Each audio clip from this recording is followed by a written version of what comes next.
తక్కువ ఖర్చులో ఎక్కువ గోల్డ్. జూబ్లీ హిల్స్ నుంచి వైజాగ్ వరకు ముకుందా జ్యువెలర్స్ గోల్డ్ హంగామా. Welcome to Telugu popular TV. మధ్యప్రాచ్యంలో పరిస్థితులు గంట గంటకి మారుతున్నాయి. ఇరాన్పై అమెరికా దాడులు, వేల సంఖ్యలో యుఎస్ సైన్యాన్ని అక్కడ మోహరించడం, మరోవైపు ప్రపంచ ఆర్థిక వ్యవస్థని కుదిపేస్తున్న ఆయిల్ సంక్షోభం. ఓవరాల్గా మనం చూస్తుంటే వేల సంఖ్యలో ట్రూప్స్ డిప్లాయ్ చేస్తున్నారు ట్రంప్ గల్ఫ్ దేశాల్లో. దాంతోపాటు యూరప్ దేశాలని ఓపెన్గా క్రిటిసైజ్ చేస్తున్నారు. నాటో దేశాల్లో కూడా ఈ ఇరాన్ వారికి సంబంధించి చాలా డిఫరెన్సెస్ ఓపెన్గా కనిపిస్తున్నాయి. ట్రంప్ డైరెక్ట్ నాటోలో సభ్య దేశాల మీద చాలా ఓపెన్ గా క్రిటిసైజ్ చేస్తున్న పరిస్థితి ఇప్పుడు కొత్తగా మనం చూస్తాం. ఈ నేపథ్యంలో అసలు ఈ వారు ఎలా వెళ్తోంది అంటే 1-2 వారాల్లో వారు ముగుస్తుంది అనుకుంటున్న టైంలో ఇటువంటి పరిణామాలు దేనికి తార్కాణంగా నిలుస్తున్నాయి? ఈ అంశాల గురించి మనతోటి మాట్లాడడానికి జియో పొలిటికల్ అనలిస్ట్ సురేష్ కొచ్చటిల్ గారు ఉన్నారు. నమస్కారం సురేష్ గారు. నమస్కారం పవన్ గారు. Go get your own oil అనేది EU కంట్రీస్ తోటి చెప్పడం అంటే దీన్ని కోపంగా చెప్పినట్టు మనం భావించాలా, లేకపోతే ఈ ఫారిన్ పాలసీలో ఏదైనా మార్పు కనిపిస్తుందా? ఏం జరిగిందంటే యుద్ధం జరిగినప్పుడు ట్రంప్ ఏమనుకున్నారంటే నాకు ఎవరు సహాయం అక్కర్లేదు, మ్యాక్సిమం ఇజ్రాయెల్ సహాయం ఒక్కటే చాలు. దాంతోనే యుద్ధం మొదలైంది. ఇప్పుడు చెప్పుకుంటూ వస్తున్నప్పుడు ఏం చెప్తున్నారంటే ఈ యుద్ధంలో ఇజ్రాయెల్ అమెరికాని గుంజి తీసుకొచ్చారు, అమెరికా అసలు యుద్ధానికి ఇంట్రెస్ట్ లేకుండే అని.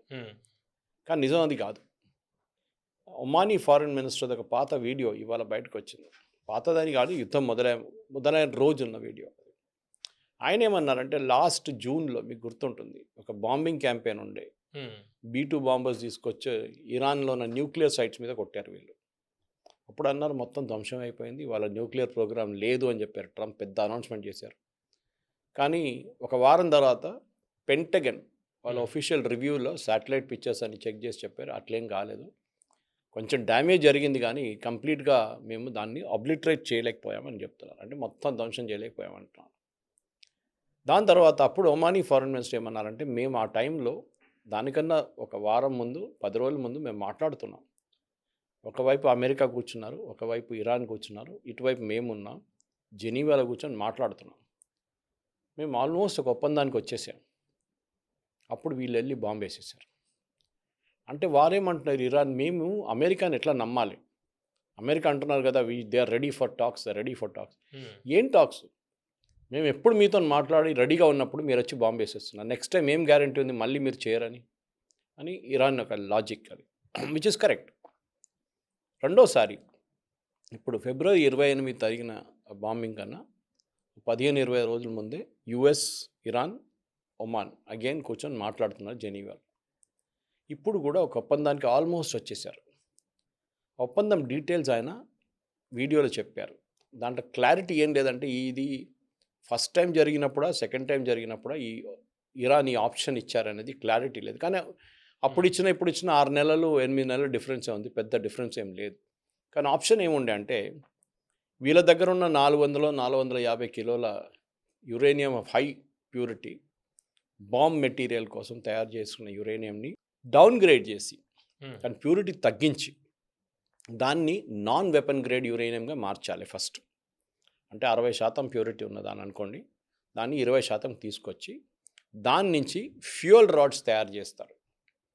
మన దగ్గర న్యూక్లియర్ ఫ్యూయల్ కాంప్లెక్స్ ఉంది చెర్లపల్లిలో, NFCL. ఓకే, అదే చేస్తారు వాళ్ళు కూడా. వాళ్ళు ఏం చేస్తారంటే యురేనియం తెచ్చుకుంటారు బయట నుంచి, దాన్ని ఒక లెవెల్ దాకా ప్యూరిఫై చేసి దాని కావాల్సిన ప్యూరిటీకి తీసుకొచ్చి రాడ్స్ తయారు చేసి కల్పాకం కానివ్వండి, కూడంకులం కానివ్వండి, కైగా కానివ్వండి, మిగతా ఎక్కడైనా న్యూక్లియర్ ప్లాంట్స్ అక్కడ పంపిస్తారు వాళ్ళు. ఓకే, మన దగ్గర ఒకటే central location is nuclear fuel complex. ఈ పరిస్థితుల్లో ఇప్పుడు ఇరాన్ ఏమన్నారంటే మేము దానికి రెడీగా ఉన్నాం, సిద్ధంగా ఉన్నాం, ప్రాబ్లమే సార్ట్అవుట్ అయిపోతుండే. మెయిన్ ప్రాబ్లం ఇదే కదా, వీళ్ళ దగ్గర అణువాయుధాలు ఉన్నాయి, వీళ్ళు దాన్ని వాడుకుంటారు రేపు. We will not allow Iran to have a nuclear weapon. Uranium enrichment తగ్గించాలి అనేది మెయిన్ డిమాండ్ వాళ్ళు అంగీకరించుకున్నారు. అప్పుడు అమెరికా ప్రాబ్లం ఏంటి అంటే ఇజ్రాయెల్కి ఒక ప్రాబ్లం ఉంది. ఇజ్రాయెల్కి యురేనియం కాదు ఇష్యూ, ఇజ్రాయెల్కి వాళ్ళ దగ్గర ఉన్న రెజీమ్, అక్కడున్న గవర్నమెంట్ని మార్చాలి, రెజీమ్ చేంజ్. ఎందుకంటే వాళ్ళ మీద దాడి, హెజ్బుల్లా నుంచి దాడులు, హమాస్ నుంచి దాడులు, హూతీల దాడులు అన్నీ ఇరాన్తో అవుతుంది. ఇరాన్ గవర్నమెంట్ మారిపోతే, ఇరాన్లో గవర్నమెంట్ ఒక రెజీమ్ చేంజ్ వచ్చేస్తే ఈ ప్రాబ్లమ్స్ రావు. ఇజ్రాయెల్కి. వాళ్ళ వ్యూ పాయింట్ అది. వాళ్ళ కంట్రోల్‌లో ఉంటుంది ఇంకంతా. అమెరికా ఏమంటున్నారు, వీళ్ళ దగ్గర న్యూక్లియర్ వెపన్స్ ఉండకూడదు అంటారు. వాళ్ళకి రెజీమ్ చేంజ్ చేస్తే కూడా చేయకపోతే కూడా ప్రాబ్లం లేదు. వాళ్ళకి యురేనియం అక్కడ ఉండకూడదు, దాన్ని వెపన్స్ గ్రేడ్లో మార్చుకోకూడదు తర్వాత రెజ్యూమ్ చేంజ్ అన్నాడు కదా ట్రంప్. అన్నారు. ఇప్పుడు కూడా అయిందంటున్నాడు. ఎట్లా అయిందో అర్థం కావట్లేదు. అంటే టాప్ లీడర్షిప్ పోయినారు, మిడిల్ లీడర్షిప్ పోయినారు, అన్నికంటే కింద లీడర్షిప్ ఉన్నారు, వాళ్ళతో మాట్లాడుతున్నాం ఏమంటున్నాం. సో లాజిక్ ఇది పవన్ గారు. మీరు ఒక యుద్ధం మొదలు పెట్టే ముందు మీరు మాట్లాడుతున్నారు, ఒక పీస్ టాక్స్ నడుస్తున్నప్పుడు మీరు ఎందుకు బాంబు వేశారు వెళ్ళి? మీరు ఆ పీస్ టాక్స్ ఫెయిల్ అయింది అనుకోండి, అది ఇద్దరు డిసైడ్ చేస్తారు, this is no longer continue, not use, no use అని ఇక్కడ ఇడ్సేస్తాం దీని అని చెప్పి వాకౌట్ చేస్తే అది ఇంకోటి. వీళ్ళు రెడీగా ఉన్నప్పుడు ఒప్పందం చేయడానికి మీకు కావాల్సిన డిమాండ్ అది, దట్ ఇరాన్ దగ్గర న్యూక్లియర్ వెపన్స్ ఉండకూడదు. వాళ్ళు కూడా అంగీకరించుకున్నారు. వాళ్ళు ఈ సిస్టమ్ చెప్పారు, ప్యూరిటీ తగ్గిస్తాం, న్యూక్లియర్ ఫ్యూయల్గా దాన్ని కన్వర్ట్ చేసుకుంటాం, దాన్ని మా న్యూక్లియర్ ప్లాంట్స్కి పంపించుకుంటాం, పవర్ ప్లాంట్స్కి. Problem sorted out. సురేష్ గారు, ఇప్పుడు నాటో దేశాలు కావచ్చు, యూరోపియన్ యూనియన్ కంట్రీస్ కావచ్చు, అంటే ఈయూలోని దేశాలే నాటోలో కూడా ఉంటాయి, అంత కెనడా యుఎస్ఏ యాడ్ అవుతుంది. అంటే ఇప్పుడు వీళ్ళు అపోజ్ చేయడానికి నాటో అల్లైస్ అంటే యూకే కావచ్చు, ఫ్రాన్స్ కావచ్చు, స్పెయిన్ కావచ్చు, ఇవన్నీ కూడా యుఎస్ని అపోజ్ చేస్తున్నాయి కదా. అంటే వీళ్ళ అలయన్స్ బ్రేక్ డౌన్కి ఫస్ట్ ఫేస్ అనుకోవాలా ఇది? ఏమైందంటే దీనికన్నా ముందు కూడా పవన్ గారు మీకు గుర్తుంటుంది, యుక్రెయిన్ వార్ నుంచే వీళ్ళ నడిమిట్లో కొంచెం గొడవ అవును. మొదలైంది. ఎస్పెషల్లీ UK ట్రంప్ వచ్చిన వాళ్ళకి. తర్వాత. అవును. బైడెన్ ఉన్నదాకా ప్రాబ్లం ఎక్కువ లేకుండే, కానీ ప్రెసిడెంట్ ట్రంప్ వచ్చిన తర్వాత పుటిన్తో చాలా ఫ్రెండ్లీగా అయిపోయాడు. ఆయన ముందు నుంచే చాలా ఫ్రెండ్లీ. వాళ్ళ బిజినెస్ రిలేషన్షిప్ ఉంది వీళ్ళ ఇద్దరు నడిమిట్లో, ఆహా. పెద్ద బిజినెస్. ఎందుకంటే ట్రంప్కి క్రిప్టో కరెన్సీ మీద పెద్ద ఒక డీల్ ఉంది, కంపెనీ ఉంది వాళ్ళది. ఉమ్. వాళ్ళ సన్ ఇన్ లా, వాళ్ళ కొడుకు, వాళ్ళ ఫ్యామిలీ మొత్తం ఒక క్రిప్టో కరెన్సీ కంపెనీ నడిపిస్తున్నారు పెద్దది. ఓకే. దాంట్లో మన అసీం మునీర్ కూడా పెట్టుబడి పెట్టాడు పెద్దగా. ఉహుం. సో దానికో ఇంత ప్రేమ అసీం మునీర్తో. అంటే డెమోక్రాట్లు ఉక్రెయిన్కి ఫేవర్గా ఉంటారు, రిపబ్లికన్సా లేకపోతే కేవలం ట్రంప్? ట్రంపే ప్రాబ్లం. ట్రంపే. ట్రంప్కి ఏంటంటే Zelensky is a useless fellow. అది మనం అప్పుడు ఆ వైట్ హౌస్లో జరిగిన ఫేమస్ మీటింగ్, అవమానం చూసాం కదా. You don't have any cards on the table అన్నారు. అవును. ఇప్పుడు మన జెలెన్స్కీ దాని మీద మీమ్స్ తయారు చేశారు ఎవరో, అవును. ట్రంప్కి చెప్తున్నారు you don't have any cards ఉంది. ఉమ్. సో ఈ జెలెన్స్కీకి వ్యతిరేకంగా ట్రంప్ చాలా మాటలు అన్నారు. అది అందరూ నేటో వైపు నుంచి కూడా ఒక ఒపీనియన్ ఏంటంటే అది ప్రో రష్యా మాట్లాడుతున్నారు ట్రంప్ అని చెప్పేసి ఒక ఒపీనియన్ ఉండే, which is correct. Um. So Trump ఏం చేశారంటే, మేము యూక్రెయిన్ని ఫ్రీగా ఏమి ఇవ్వము, బైడెన్ ఇచ్చాడు లేవు, ఇప్పుడు నుంచి యూక్రెయిన్కి ఆయుధాలు కావాలంటే డబ్బులు పెట్టు తీసుకెళ్ళు. వేరస్ యూరోప్ కానీ ఈవెన్ బైడెన్ గ్రాంట్ ఇచ్చారు. ఉమ్. గ్రాంట్ అంటే మీరు తిరిగి కట్టక్కర్లేదు. దాంతోపాటు $300 billion Russian assets Europe seize చేసుకున్నారు, బ్యాంకులో ఉన్న డబ్బులు, దాని నుంచి సహాయం చేస్తున్నారు యూక్రెయిన్కి. ఉమ్. ఓకే. సో ట్రంప్ ఏమన్నారంటే, మేము నేటోని ఎందుకు హెల్ప్ చేయాలి, మీ జీడిపికి మీ డిఫెన్స్ స్పెండింగ్ 1% ఉంది, మ్యాక్సిమం 1.5. మీరు పెంచండి, మేము ఎందుకు ప్రొటెక్ట్ చేయాలి, మేము ఖర్చు పెడుతున్నాం, మేము we're spending more than 5% of GDP on defence. Um. మేము ఆయుధాలు తయారు చేస్తున్నాం, మేము ఎయిర్ ఫోర్స్ ఫెసిలిటీ మెయింటైన్ చేస్తున్నాం, మీ దాంట్లో మేము ఇదంతా చేస్తున్నప్పుడు మీరేం చేస్తున్నారు, మీరేం చేయట్లేదే. మీరు 5% పెంచకపోతే నేను హెల్ప్ చేయను, నేను రాను, యూక్రెయిన్ కొట్టుకొని చేస్తాడు రావని, నేను వచ్చి ఏం సహాయం చేయను అన్నాడు. అప్పుడు యూరోప్ ఏం చేస్తారంటే, దేశాలు అన్నీ కలిసి వాళ్ళు డిసైడ్ చేసుకున్నారు, especially NATO countries, defence spending పెంచుదాం. ఒకటేసారి పెంచలేము, 1 to 1.5, 1.5 to 2, 2.5, అది 5 సంవత్సరాల్లో లేకుంటే 6 సంవత్సరాల్లో దాని లెవెల్కి వచ్చేస్తాం, 5% ఆఫ్ జీడిపి. ఎందుకు 5% of GDP? So that American ఆయుధాలు కొనొచ్చు మీరు. ఉమ్. యూరోప్లో చాలా తక్కువ దేశాలు ఉన్నాయి వాళ్ళ ఆయుధాలు తయారు చేయరు, దాంట్లో ఫ్రాన్స్ ఇస్ వన్. ఉమ్. దానికోసం ఫ్రాన్స్ ప్రెసిడెంట్ ఎప్పుడు ట్రంప్ ఒక ఇన్సల్టింగ్గా మాట్లాడతారు మ్యాక్రాన్ గురించి. నెక్స్ట్ పాసిబిలిటీ ఆఫ్ మ్యానుఫ్యాక్చరింగ్ కొంచెమైనా ఉన్నది జర్మనీ, మూడవది యూకే. ఉమ్. ఈ 3 దేశాలకి ట్రంప్కి అసలు పడదు, ఎందుకంటే వీళ్ళు జీడిపి పెంచినా కానీ పవన్ గారు వాళ్ళ దేశాల నుంచే వాళ్ళు కొనుక్కుంటారు. వాళ్ళు ఇప్పుడు జీడిపి మీరు ఒక 4% తీసుకొస్తే ఇన్ని వేల కోట్లు ఉంది, 40,000 కోట్లు, 50,000 కోట్లు, అంటే వాళ్ళ కరెన్సీలో, లేకుంటే 1,00,000 కోట్లు వీళ్ళ దగ్గర డిఫెన్స్ బడ్జెట్ ఉంది. వీళ్ళేం చేయాలి, ఐడియలీ వీళ్ళ దగ్గర మ్యానుఫ్యాక్చరింగ్ యూనిట్ లేకున్నప్పుడు యూఎస్ నుంచి కొంటారు, ఓకే. యూఎస్కి అది కావాలి. ఉమ్. ఆయన ఏమంటున్నాడు, మీరు యూక్రెయిన్కి ఆయుధాలు ఇస్తున్నారు కదా, మా దగ్గర కొని వాళ్ళకి ఇవ్వండి. చాలా స్మార్ట్ ఫిలాసఫీ. దాని నడిమిట్లో నిన్న ఒక న్యూస్ ఏమొచ్చిందంటే, ఈ యుద్ధం మొదలయ్యే ముందు పీట్ హెస్గెత్ వాళ్ళ వార్ సెక్రటరీ, డిఫెన్స్ కాదు వార్ సెక్రటరీ, ఆయన ఒక ఫండ్ ఫ్లోట్ చేశారు. Defence manufacturing fund. అది పేరు ఎగ్జాక్ట్లీ నాకు అంత గుర్తులేదు కానీ basically it is like this. Defence అంటే ఆయుధాలు తయారు చేసే ఒక ఫండ్ కంపెనీల కోసం. మీరు ఆయుధం కంపెనీ పెట్టబోతున్నా అంటే దాని నుంచి మీరు లోన్ తీసుకోవచ్చు పెద్దగా. ఓకే, సో దాంట్లో పెట్టుబడి పెట్టడానికి బ్లాక్ రాక్ అని చెప్పి ఒక ఫైనాన్షియల్ ఇన్వెస్ట్మెంట్ ఫర్మ్ ఉంది, చాలా పెద్దది. మన దగ్గర హాస్పిటళ్ళు, స్కూళ్ళు అన్నిట్లో ఇన్వెస్ట్ చేస్తారు ఇండియాలో వాళ్ళు. చాలా కంపెనీస్లో కూడా ఇన్వెస్ట్ చేశారు. బ్లాక్ రాక్ అడ్వైజర్ని పిలిచి, ఇట్లా మేము ఒక పెద్ద యుద్ధానికి వెళ్తున్నాము, సో చాలా ఆర్డర్స్ రాబోతుంది, దానికి మన కంపెనీలు ఇప్పుడున్న కంపెనీలు సరిపోదు, కొత్త కొత్త కంపెనీలు కావాలి, ఉన్న కంపెనీలు కూడా ఎక్స్పాండ్ చేసుకోవాలి, అప్పుడు మీరు పెట్టుబడి పెట్టండి, ఓకే $few billion మీరు పెట్టండి అని బ్లాక్ రాక్ చెప్పారంట. అంటే insider trading. It is a conflict of interest. మీరే డిఫెన్స్ సెక్రటరీ, మీరే ఆయుధాలు పర్చేస్ చేసే కమిటీకి కూర్చుంటారు, మీరే చెప్తున్నారు మీరు కొనండి, మీరే యుద్ధం చేపిస్తున్నారు, వెపన్స్ అయిపోతుంది సౌదీ అరేబియా దగ్గరనో లేకుంటే యూఏఈ దగ్గర, వాళ్ళ దగ్గర పేట్రియట్ మిసైల్స్ అయిపోతుంది, వాళ్ళు మళ్ళీ మీ దగ్గర ఆర్డర్ ఇస్తారు, మీరు వాళ్ళు లాక్ చేసేసారు. ఇది ముందు టయోటా కార్కి ఒక ఫిలాసఫీ ఉండే. టయోటా కార్లు చాలా చీప్గా అమ్ముతుండే ఒక టైంలో, కానీ స్పేర్ పార్ట్ చాలా ఎక్స్పెన్సివ్గా అమ్ముతారు. మనలాగా మనం స్పేర్ పార్ట్స్ కొనడానికి ఏదో లోకల్ డీలర్ దగ్గరలో సర్వీస్ సెంటర్ వెళ్తే వాడు ఏదో స్పేర్ పార్ట్ ఎక్కడి నుంచి తెచ్చుకుంటాడు, రాణిగంజ్లో నుంచి ఎక్కడి నుంచి తెచ్చుకుంటాడు, రామ్కోట్కి వెళ్ళి. ఇది అది కాదు, టయోటా పార్ట్స్ వాళ్ళ దగ్గరే కొనాలి. ఇది అమెరికా ఫిలాసఫీ. మీరు ఒకసారి పేట్రియట్ సిస్టమ్స్ కొన్నారనుకోండి, లాంచ్ సిస్టమ్స్, మీ దగ్గర బ్యాటరీస్ అంటారు దాన్ని, ఇన్ని మిసైల్స్ ఉంటాయి దాంట్లో to intercept the incoming missiles or drones. మీరు ఒక 200 రాకెట్లు కొన్నారు పేట్రియట్ది, అది 10 సిస్టమ్స్లో ఉండొచ్చు, ఈచ్ 10.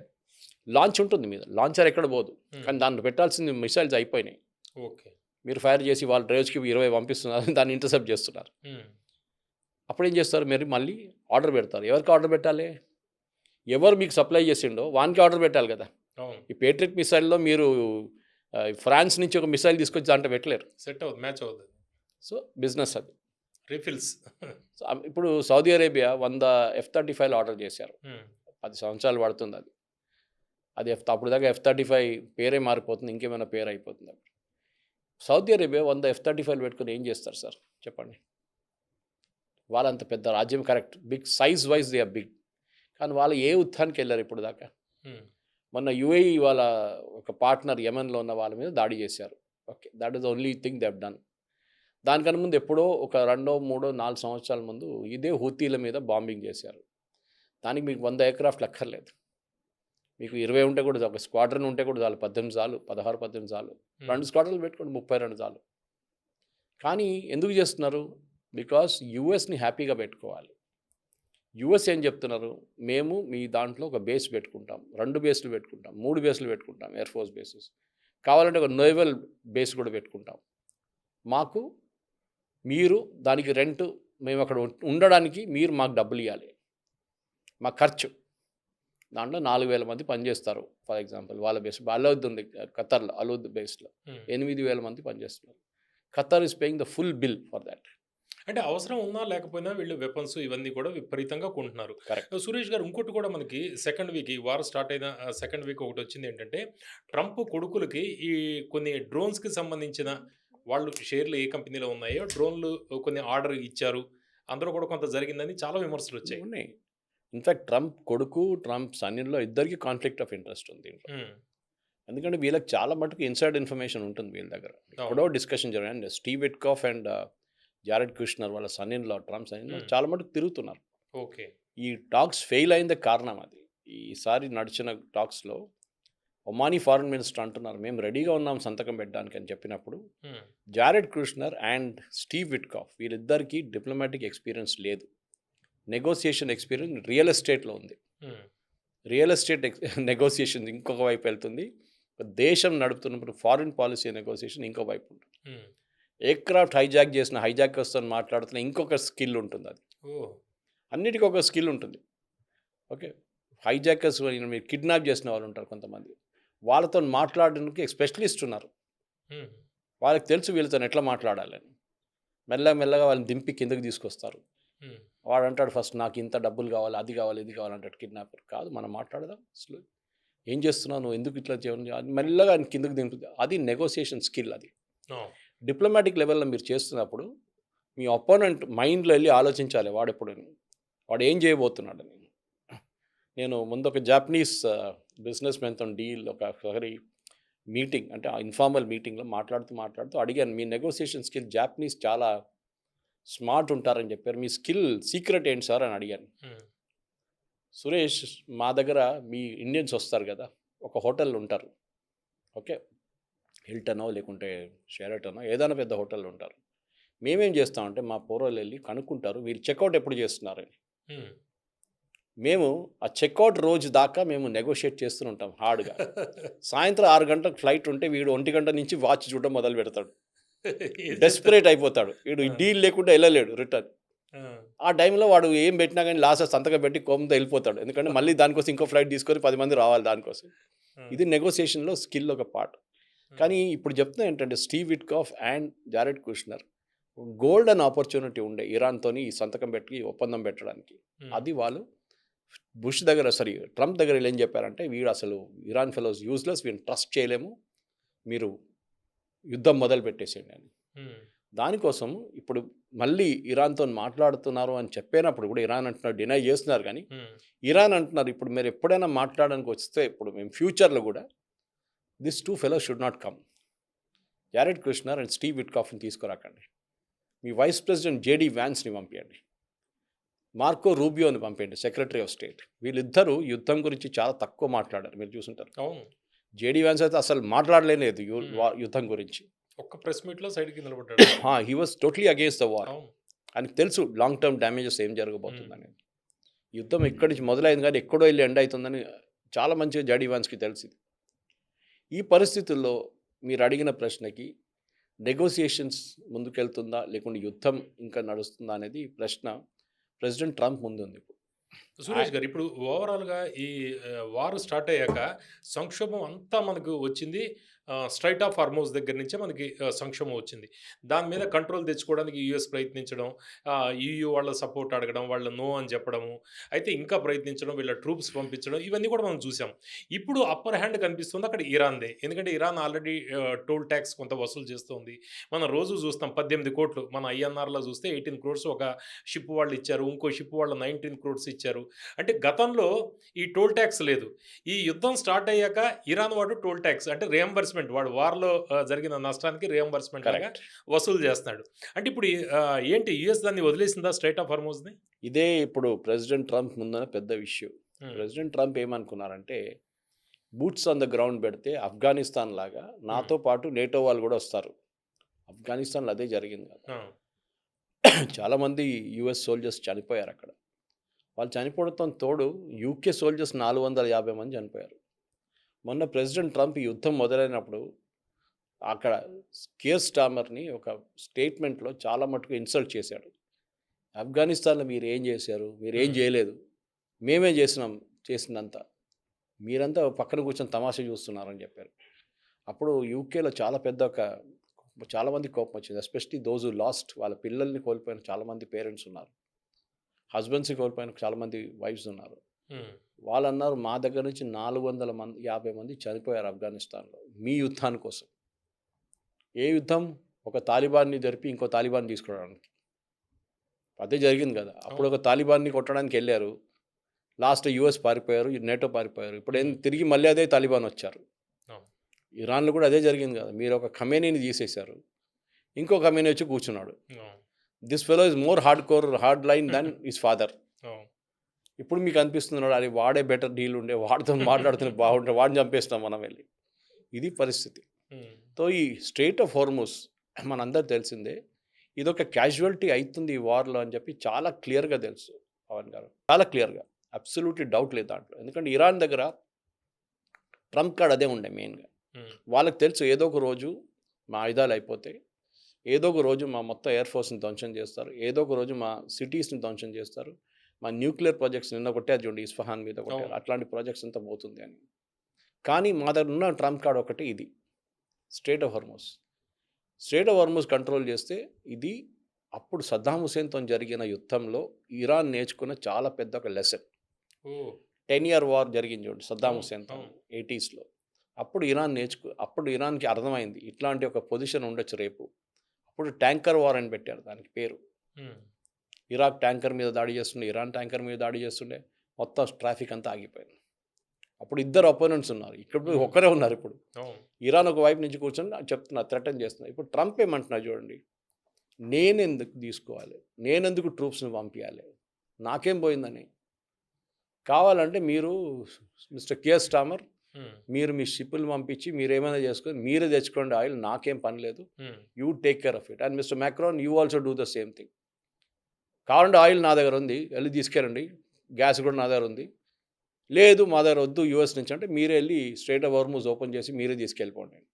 అంటే బేసిక్లీ ట్రంప్ ఏమంటున్నారంటే, ఇప్పుడు నేనేం చేయను, నేను ఇక్కడి నుంచి నా హ్యాండ్స్ క్లీనప్ చేసి అయిపోయింది, యుద్ధం కలిసేసానని చెప్పి నేను వెళ్ళిపోతాను. ఉమ్, నాకు ఫైనల్ ఆబ్జెక్టివ్ ఉంది. అదే టైంలో ఇజ్రాయెల్ ఆపుతారా? ఇజ్రాయెల్ ఆపరు కదా. వాళ్ళ ఫైనల్ ఆబ్జెక్టివ్ ఇంకా చేరుకోలేదు. వాళ్ళ ఫైనల్ ఆబ్జెక్టివ్ అంటే అక్కడ రెజీమ్ చేంజ్ జరగాలి అక్కడ. సో దట్ హెజ్బుల్లాకి సపోర్ట్ ఉండదు, హమాస్కి సపోర్ట్ ఉండదు, హూతీలకు సపోర్ట్, ఉమ్, వాళ్ళకి అదే కావాలి వాళ్ళకి.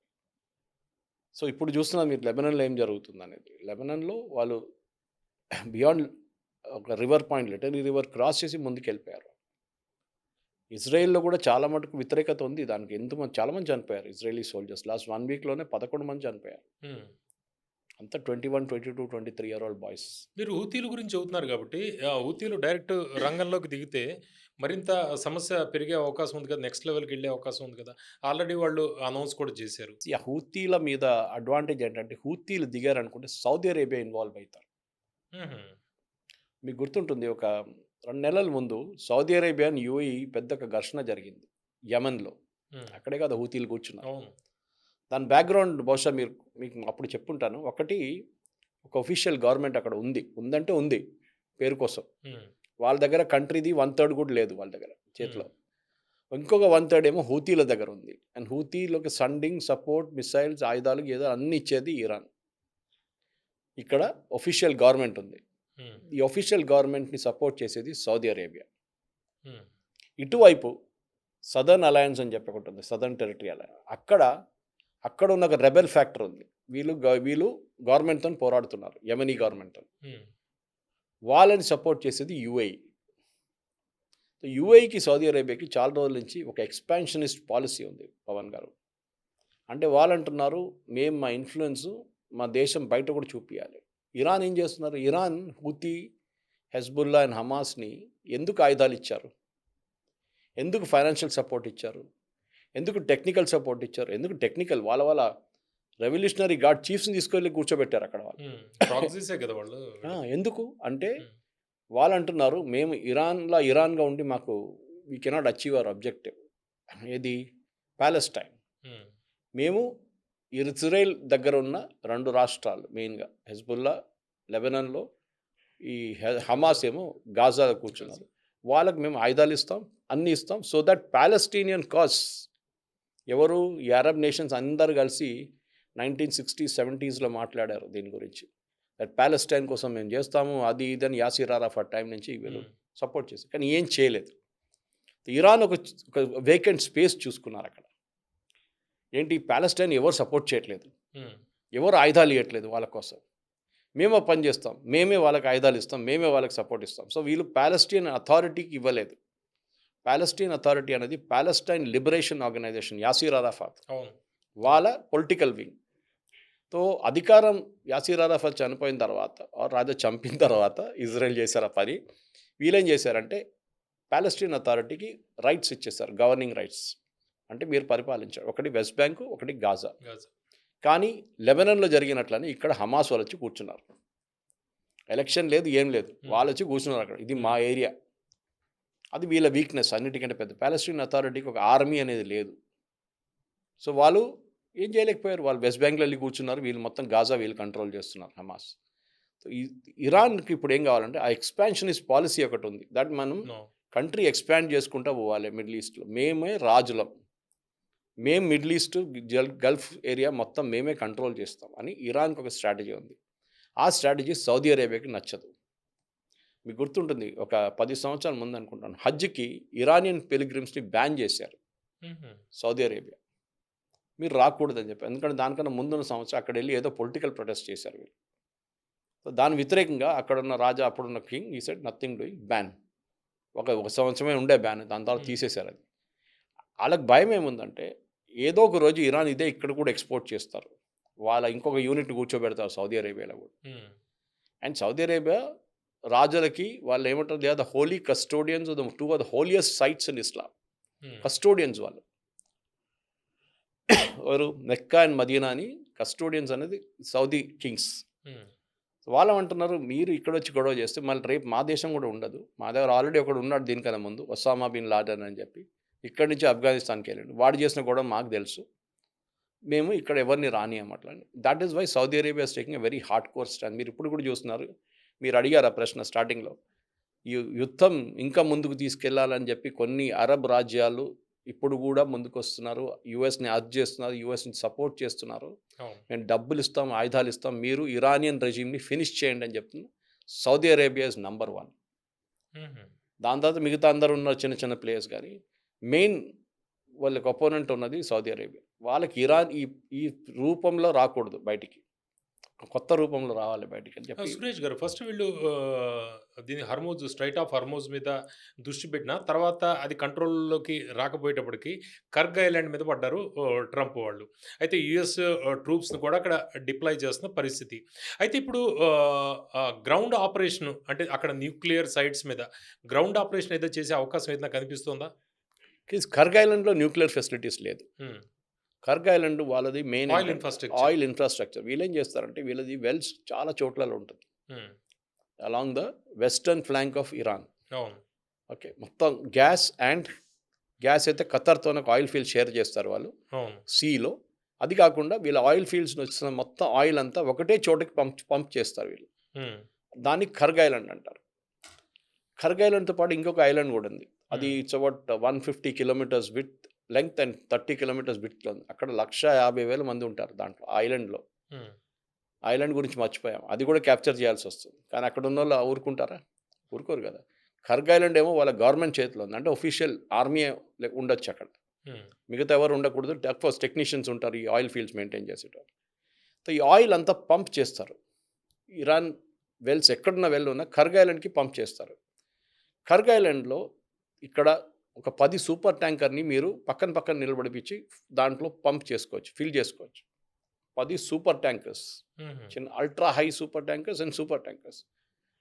ఓకే. అది పెద్ద అడ్వాంటేజ్. వాళ్ళు ఫిల్ చేసుకుంటారు, వెళ్ళిపోతారు. ప్రతి రోజుకి 10 చేయొచ్చు మీరు. అంత కెపాసిటీ ఉంది. కానీ లాస్ట్ ఒక 15 సంవత్సరాల నుంచి ఎస్పెషల్లీ ఒబామా అడ్మినిస్ట్రేషన్ టైం నుంచి ఇరాన్‌కి ఈ ఇరాన్ మీద చాలా మటుకు కండిషన్స్ పెట్టారు వీళ్ళు. ఒబామా ఆల్మోస్ట్ ఒక ఒప్పందం చేశారు. న్యూక్లియర్ ఒప్పందం. దాంతో పాటు $35 బిలియన్ ఎంతో వాళ్ళ అసెట్స్ హ్మ్. సీజ్ చేసినా కూడా రిలీజ్ చేశారు ఆయన ఇరాన్‌ది. కానీ దాని తర్వాత ఇరాన్ మళ్ళీ వాళ్ళ రూపం చూపించారు. నిజమైన రూపం చూపించారు. హ్మ్. మళ్ళీ అగ్రీమెంట్ అంతా క్యాన్సిల్ అయిపోయింది. ఇప్పుడు ఉన్న దానికి మీరు చెప్పిన స్ట్రెయిట్ ఆఫ్ హార్మోజ్‌లో ఖర్గ్ ఐలాండ్ క్యాప్చర్ చేయడానికి ఈజీ. హ్మ్. చేయొచ్చు with the kind of fire power US దగ్గర ఉన్నది. ఐదర్ దీనికి ట్రూప్స్ కూడా వస్తున్నాయి కదా! ట్రూప్స్ బై ల్యాండింగ్ చేయొచ్చు ఆర్ బై పారాట్రూప్ చేయొచ్చు. హ్మ్. కానీ అది హోల్డ్ చేయడం చాలా కష్టం. హుహు. మీరు ఎన్ని రోజులు అక్కడ కూర్చుంటారో అన్ని రోజులు మీ మీద దాడి చేయడానికి ఛాన్సెస్ ఉన్నాయి. అంత రిస్క్ తీసుకునే పరిస్థితి లేదు యూఎస్. పరిస్థితి లేరు. న్యూక్లియర్ సైట్స్ మీద ఇరాన్‌లోని న్యూక్లియర్ సైట్స్ మీద ఏదైనా గ్రౌండ్ ఆపరేషన్‌కి అవకాశం ఉందా? ఎందుకంటే ఆల్రెడీ నా దగ్గర 1 మిలియన్ మిలిటరీ ఉందని వాళ్ళు ఇరాన్ వాళ్ళు చెబుతున్నారు. వీళ్ళు ఎంతమందిని పంపించగలరు? First of all question is మీరు న్యూక్లియర్ సైట్స్‌లో వెళ్లి చేస్తారేంటి? ఏం చేస్తారు? హ్మ్. ప్రాసెసింగ్ ఫెసిలిటీ మీద వీళ్ళకి కన్నుంది. హుహు. అక్కడ ఇది ఉండాలి. అక్కడే యురేనియం ఉంటుంది. కానీ ఎక్కడ దాచిపెట్టారో తెలియదు వీళ్ళకి. ఓహ్! దాన్ని స్ప్లిట్ చేశారో అది కూడా తెలియదు. ఇక్కడ 100 కిలోలు, అక్కడ 100 కిలోలు, ఇక్కడ 100 కిలోలు, ఇక్కడ 100 కిలోలు పెట్టుకో ఇదేదో మసాలా కాదు కదా! హ్మ్. చాలా కేర్‌ఫుల్‌గా స్టోర్ చేయాల్సి వస్తుంది. చాలా డెప్త్‌లో స్టోర్ చేయాల్సి వస్తుంది. అన్నీ ఉన్నాయి. హ్మ్. సో అట్లాంటిది పరిస్థితుల్లో అమెరికా దగ్గర ఉన్న ఇంటెలిజెన్స్ ఎంత ఉంది? ఇజ్రాయెల్ దగ్గర ఉన్న ఇంటెలిజెన్స్ ఎంత ఉంది? దీన్ని మీరు తీసుకెళ్తారంటే వాళ్ళు అక్కడ రెడీగా కూర్చుని ఉంటారు. మీరు చెప్పారు చూడండి 1,00,000 మంది ఉన్నారు రెడీగా ఉన్నారు వాళ్ళు. హ్మ్. సో మీ ట్రూప్స్ వెళ్ళంగానే వాళ్ళని కొట్టేస్తారు, చనిపోతారు చాలామంది. You may realise your objective. మీకు యురేనియం దొరకచ్చు, కానీ అది తీసుకెళ్తేటప్పుడు ఏమైనా అయిందనుకోండి మళ్ళీ అదనికన్నా పెద్ద ప్రాబ్లం. సో అంత ఈజీ కాదు యురేనియంది డీల్. ఇదే బెస్ట్ డీల్ ఉండే. ఒమాన్ నెగోషియేట్ చేసిన డీల్ ఈ ఫిబ్రవరి 28 కన్నా 10 రోజుల ముందు అగ్రీ చేసిన డీల్ మళ్ళీ రివైవ్ చేయండి. దాట్ ఆ యురేనియం ప్యూరిటీని కిందకి తీసుకొస్తాం. Do that. అది చాలు. అది చేసుకుంటేనే మీకు అడ్వాంటేజ్ ఉంటుంది. ఇంత పెద్ద గొడవ ఉండదు. సో ఇప్పుడు జరుగుతున్న చర్చలు అనేది చర్చలు కాదు. పాకిస్తాన్ ఒట్టిగా మసాలా చేస్తున్న పోస్ట్ మ్యాన్ జాబ్ చేస్తున్నారు. ఇక్కడి నుంచి మెసేజ్ తీసుకు అక్కడ వేయడం, అక్కడ సీరియస్ డిస్కషన్ ఏం పెడితే జరగదు. అవసరం లేదన్నారు కదా వాళ్ళు. సీరియస్ డిస్కషన్ లేదు. దేని గురించి మాట్లాడతారు? What will you negotiate on? First of all negotiate చేసిన పవన్ గారు అక్కడ, సురేష్ ఇక్కడ కూర్చున్నాం. మనం నెగోషియేట్ చేయొచ్చు. మనం ఇద్దరు లేము. మూడోడు వచ్చి నెగోషియేట్ ఎట్లా చేస్తాడు నా కోసం? అవును. నా డిమాండ్స్ అని వాళ్ళకేం తెలుసు? నేను ఎక్కడి దాకా వచ్చి మళ్ళీ వెనకకి వెళ్తాను వాళ్ళకి ఎట్లా తెలుసు? ఇది జరగదు. So you have to have face to face talks. కానీ ఇరాన్ అగ్రీ చేయట్లేదు. వాళ్ళు ఏమంటున్నారు, మేము అమెరికాని నమ్మలేము. మాతోటి 2 సార్లు ఇప్పుడు హిందీలో చెప్పేట ధోకా అయింది. We have been stabbed in the back twice. ఒకసారి కాదు 2 సార్లు మా మీద చేశారు. మూడోసారి కూడా మేము ఇప్పుడు కూర్చుంటాం, మేము ఒప్పందానికి వస్తే మీరు రాసి పెట్టుకోండి, మళ్ళీ మా మీద బాంబేస్తారు. ఈ సురేష్ గారు, ఇప్పుడు గ్లోబల్ పాలిటిక్స్ మనం చూస్తే యూరప్, యుఎస్కి కొంత డిఫరెన్సెస్ కనిపిస్తున్నాయి. అయితే ఇది చైనా కావచ్చు, లేకపోతే రష్యా కావచ్చు, ఏదో అడ్వాంటేజ్ అయ్యే అవకాశం ఉందా? Yes, Russia especially. ఎందుకంటే మనది యుక్రెయిన్ వార్ కాన్సెప్ట్ నుంచి చూడాల్సి వస్తుంది. యుక్రెయిన్ యుద్ధానికి ఫండింగ్ ఇప్పుడు మేజర్ ఫండింగ్ ఇచ్చేది నేటో కంట్రీసే. ఆయుధాలు కానివ్వండి, వాళ్ళకి కావాల్సిన టెక్నికల్ అసిస్టెన్స్ కావాలండి, వాళ్ళకి కావాల్సిన డబ్బులు చూడండి. మొత్తం ఇప్పుడు జెలెన్స్కీ బాడీ లాంగ్వేజ్ చూడండి. జెలెన్స్కీ సౌదీ అరేబియా వెళ్ళారు, మొన్న గల్ఫ్ కంట్రీ స్టోర్ చేశారు, ఏదో పెద్ద హెడ్ ఆఫ్ స్టేట్ లాగా. అక్కడ ఇంత పెద్ద బాంబింగ్ నడుస్తున్నప్పుడు ఈయన అక్కడ యుక్రెయిన్ నుంచి ఫ్లైట్ తీసుకొని వాళ్ళ ప్రెసిడెన్షియల్ ప్లేన్లో వచ్చి దిగి స్టైల్లో రిసీవ్ చేశారు. వీళ్ళు ఏమిచ్చారు?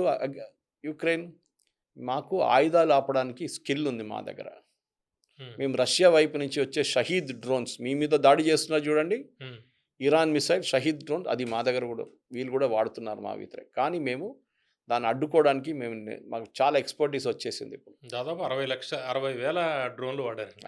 సో దాని ఎక్స్పర్టీస్ మేము పని చేస్తాం. మా వైపు నుంచి ఒక 100 మందిని పంపిస్తాం, మీకు ఫుల్ టీం పంపిస్తాం. మీరేం చూడక్కర్లేదు, వాళ్ళు అడ్డుకుంటారు, మాకు ఇంత డబ్బులు ఇచ్చేసేయండి. ఎవరిచ్చిన ఆయుధాలతో అడ్డుకుంటారు మీరు? యూరోప్ ఇచ్చిన ఆయుధాలతో.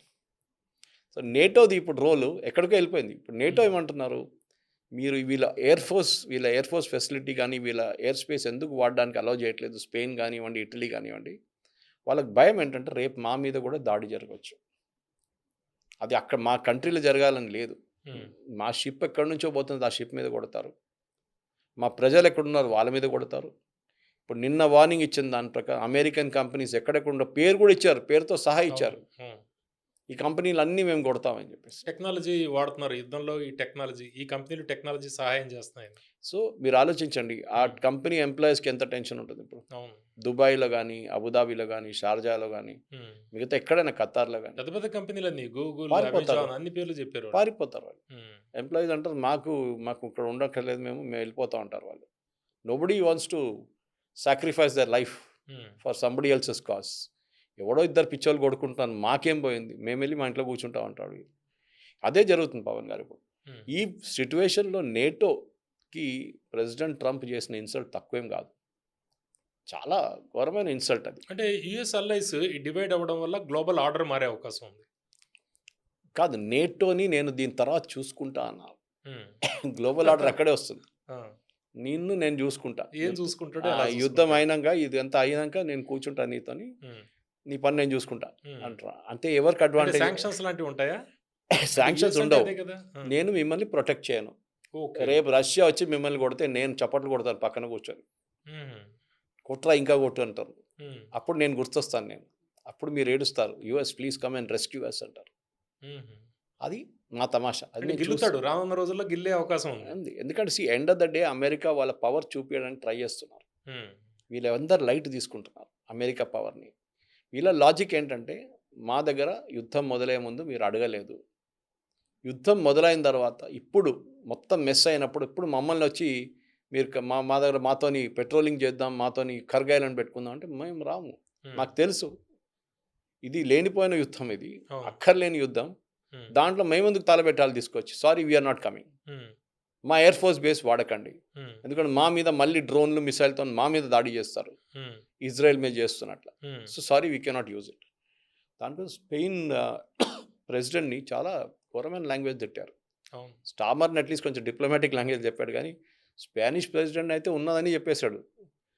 ఈయన ఒకసారి నాకు అనిపిస్తుంది ఏదో 2-3 డ్రింక్లు వేసుకొని కూర్చొని చెప్తున్నాడేమో అని అర్థమవుతుంది, ఎందుకంటే ఆ లాంగ్వేజ్ అట్లా ఉంది. మీరు you cannot abuse head of state. మీకు ఎంత డిఫరెన్స్ ఒపీనియన్ ఉన్న పాకిస్తాన్ ప్రైమ్ మినిస్టర్ ఉన్నారనుకోండి, మనకి ఎంత కోపం ఉన్న మోదీ గారికి ఆయన మీద, మోదీ గారు ఆయన డిప్లొమాటిక్లోనే మాట్లాడాల్సి వస్తుంది. You cannot abuse him. ఇది అబ్యూస్ నడుస్తుంది ఇక్కడ. అది కూడా జాక్ స్టామర్ లాంటి వాళ్ళని, మ్యాక్రోన్ లాంటి వాళ్ళ దేశాలు వాళ్ళ సిటిజన్స్ ఏమనుకుంటారు? ఈ అమెరికా వాడ అచ్చా నేను చూసుకుంటాంలే, మేము అమెరికన్ ప్రొడక్ట్స్ రేపటి నుంచి కొనాం. ఏం చేస్తారు అమెరికా? ఇది ప్రాబ్లం. మీరు టారిఫ్తో మొదలుపెట్టి ఇప్పుడు టారిఫ్ అందరు మర్చిపోయారు. టారిఫ్ సంగతే మాట్లాడలేదు. ఇప్పుడు 5 నెలల్లో అది ఫినిష్ చేయాలి. దాంట్లో అనుకుంటా 2 నెలలు అయిపోయింది అనుకుంటా. Framework agreement separate. ఇది కొత్త టారిఫ్ తీసుకొచ్చాడు 15%. దానికి అమెరికన్ కాంగ్రెస్ అప్రూవల్ కావాలి. విత్ ఇన్ 5 months అప్రూవల్ ఇప్పుడు అయిపోతుంది. 5 months, ఇంకా 2-3 నెలలు అయిపోతుంది. ఏం చేస్తారు అంటే సుప్రీంకోర్టు అప్పుడు కొట్టిపడేస్తుంది దానికి. సో అదంతా బ్యాక్గ్రౌండ్కి వెళ్ళిపోయింది కంప్లీట్గా. Nobody is even bother to talk about it. ఇప్పుడున్న యుద్ధం గురించి అందరు మాట్లాడుతాం. యుద్ధం అంటే మెయిన్గా ట్రంప్ ముందు వాళ్ళ డిఫెన్స్ ఫోర్సెస్ పెట్టిన ఆప్షన్స్ ఏంటి? పారాట్రూపర్స్ ఉన్నారు, 82 ఎయిర్బోర్న్ వాళ్ళు, ఎంతో 2,000-3,000 మంది ఉన్నారు. వాళ్ళ పని ఎక్స్ట్రాక్షన్ అండ్ రిట్రీటింగ్, అంటే ఎక్కడికైనా వెళ్ళి పని చేసి రిటర్న్ వచ్చేస్తారు, వాళ్ళు అక్కడ ఉండరు. వాళ్ళని మీరు యురేనియం ఎక్స్ట్రాక్షన్లో వాడుకుంటారా? Very very risky operation. Strait of Hormuz కోసం కాదు, వీఆర్ కర్గ్ ఐలాండ్కి వెళ్తున్నారు. మీరు కర్గ్ ఐలాండ్లో మీరు ఎన్ని రోజులు కూర్చుంటారు? మేము మొత్తం ధ్వంసం చేసేస్తాం. ట్రంప్ అన్నాడు, నేను ఐ విల్ డెస్ట్రాయ్ ఎవ్రీథింగ్. ఏమవుతుంది అప్పుడు? ఆయిల్ బ్యారెల్ 200కి వెళ్తుంది. మీరు మాట్లాడే దాంట్లో లాజిక్ ఉండాలి. మేము వాళ్ళ ఇన్ఫ్రాస్ట్రక్చర్ని కొడతాం. సివిలియన్ ఇన్ఫ్రాస్ట్రక్చర్ కొట్టడం అనేది it's a war crime. United నేషన్స్లో డెఫినేషన్లో వార్ క్రైమ్. ఎందుకంటే టెహరాన్ విషయంలో పిల్లలు చనిపోతే చాలా ప్రెషర్ అసలు దీంట్లో ఒక ఎలక్ట్రిసిటీ వాడేది ఎవరు? సిటిజన్సే కదా. సరే, కొంతమంది ఆర్మీ వాళ్ళు, వాళ్ళ కనెక్షన్స్ వాళ్ళు వాడుకుంటారు. మీరు ప్రజలు వాడే ఎలక్ట్రిసిటీని, మీరు నీళ్లు దీన్ని కొడితే ఇట్స్ వార్. వాళ్ళకి సిటిజన్స్తో ఏం సంబంధం ఉంది? మీ యుద్ధం, మీ ఆయుధాలు మీరు కొట్టాల్సింది ఆర్మీని, వాళ్ళ ఎయిర్ ఫోర్స్ని, వాళ్ళ నేవీని. సిటిజన్స్ దీనికేం సంబంధం ఉంది? So its war crime. So అదే బహుశా ఆ రోజు ట్రంప్ ఫస్ట్ థ్రెటన్ చేసినప్పుడు ఎవరు చెప్పుంటారు, చేయకండి, it become a big issue. దానికోసం పోస్ట్పోన్ చేసుకుంటూ వెళ్ళిపోతున్నారు. కానీ నాకు అనిపిస్తుంది ఏంటంటే బహుశా ప్రెసిడెంట్ ట్రంప్ నెక్స్ట్ 2-3 రోజుల్లో ఒక మేజర్ డిసిషన్ తీసుకుంటారు. అది ఏముంటుందో మనకు తెలియదు. నా అంచనా ప్రకారం నిన్నటి లాంగ్వేజ్ చూస్తే అయిపోయింది, గెలిచేసాం, మేము వెళ్ళిపోతున్నాం. రియలిస్టిక్ అంటారు అది? Political drama. What is option does you have? ఏం ఆప్షన్ అని చెప్పండి. నేను కూర్చుంటాను అక్కడ అంటే మరి ఎన్ని రోజులు? మీకు ఒక్క ఎయిర్క్రాఫ్ట్ క్యారియర్ 2 ఉండే, 1 గాట్ స్పాయిల్డ్. జెరాల్డ్ 4లో ఫైర్ వచ్చేసింది, అది రిటర్న్ రిపేర్కి తీసుకెళ్ళిపోయారు హైఫాకి. మిగతా ఒకటి మిగిలిపోయింది. ఇప్పుడు మీరు ఏం చేస్తారు దాంతో? ఏం చేయొచ్చు? మీరు లిమిటెడ్ కెపాసిటీ. ఇప్పుడు టైర్డ్ అయిపోయారు, అందరు టైర్డ్. గ్రౌండ్ వార్ కూడా అంటున్నారు కదా. గ్రౌండ్ వార్ పాసిబుల్ కాదు పవన్ గారు, జస్ట్ నాట్ పాసిబుల్. ప్రాక్టికల్గా ఆలోచించండి. మీరు సిట్టింగ్ డక్స్, మీరు వెళ్ళి 100 మంది కూర్చుంటారు కర్గ్ ఐలాండ్లో. మీరు టెంట్ వేసుకొని కూర్చుంటారా? మీరు బిల్డింగ్ కట్టు కూర్చుంటారా? మీరు టెంట్ పైన ఒక ఆస్బెస్టాస్ షీట్ పెట్టుకుంటారా? వాళ్ళకి ఇమ్మెటీరియల్. వాళ్ళు ఏమంటారు? మీరు వెళ్ళి కూర్చున్నారు, మీ మీద దాడి చేస్తాం, మీ మీద మిసైల్స్ పడేస్తాం, మీ మీద డ్రోన్లు కొడతాం మేము. దాంతో కర్గ్ ఐలాండ్ పోయింది అనుకోండి, అది కూడా పోనీయండి, ఆయిల్ 200 అయిపోతుంది బ్యారెల్కి. ఇది ప్రాబ్లం.